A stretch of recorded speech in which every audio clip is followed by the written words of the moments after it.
welcome to Channel 44. I am Mercy Gashegu Sembatia to bring you this afternoon's news in brief live here on Channel 44. I'll be joined by Livingstone Kawesi for sign language interpretation and translation. We'll start with our regional news. Kenya is deploying its first contingent of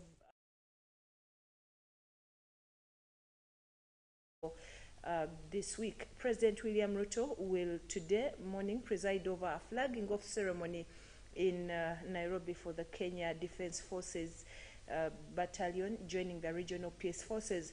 The Kenyan troops who will be in the DRC as part of the East African Community Force will help the Congolese Army's efforts to quell the violence in the region. Some Kenyan troops have already been installing logistical support systems in DRC since September in readiness for the planned operation against the rebels. And in Tanzania, the army has deployed hundreds of troops to help firefighting who have been battling fires on Africa's highest peak, Mount Kilimanjaro, for close to 2 weeks now.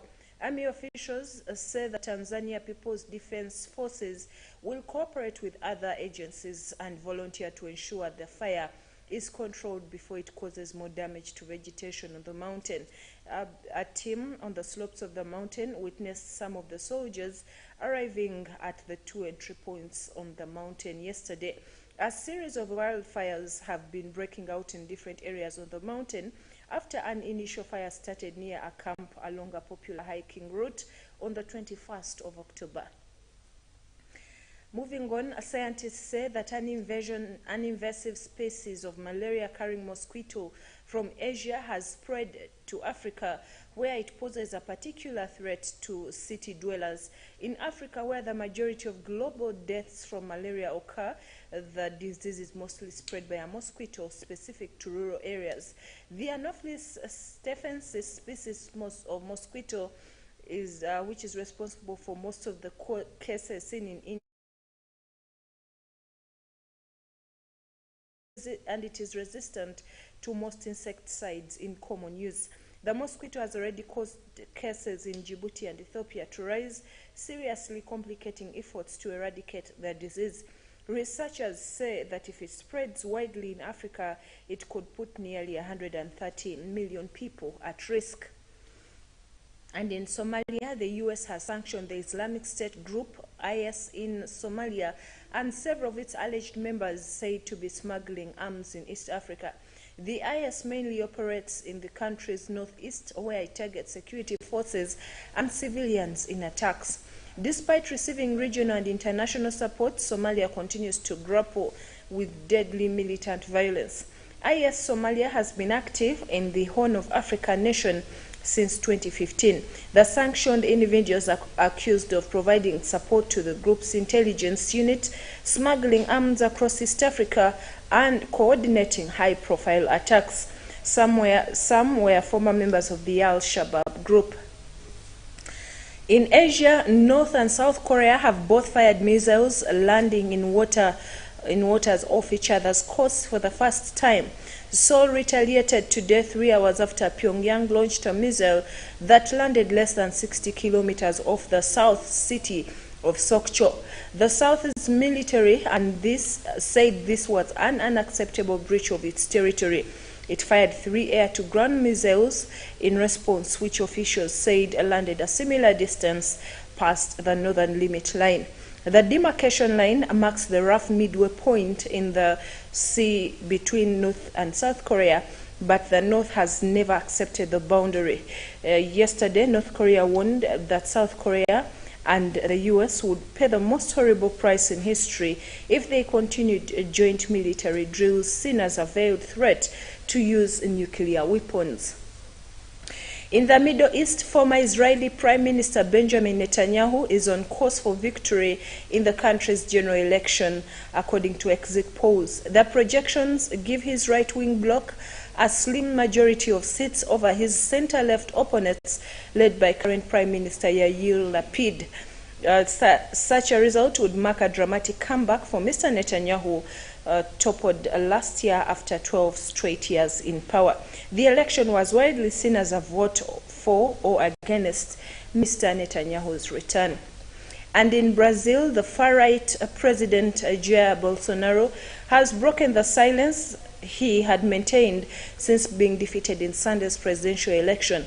He thanked voters who cast their votes for him but did not acknowledge defeat. He did not contest the result either, as some had feared he would. His chief of staff, Ciro Nogueira, spoke after Mr. Bolsonaro's brief statement, saying that the process of transition of power would begin. Even though Mr. Bolsonaro did not himself acknowledge defeat in his own words, Brazil's Supreme Court released a statement shortly after his speech, saying that by authorizing the transition of power, he had recognized the result of the election.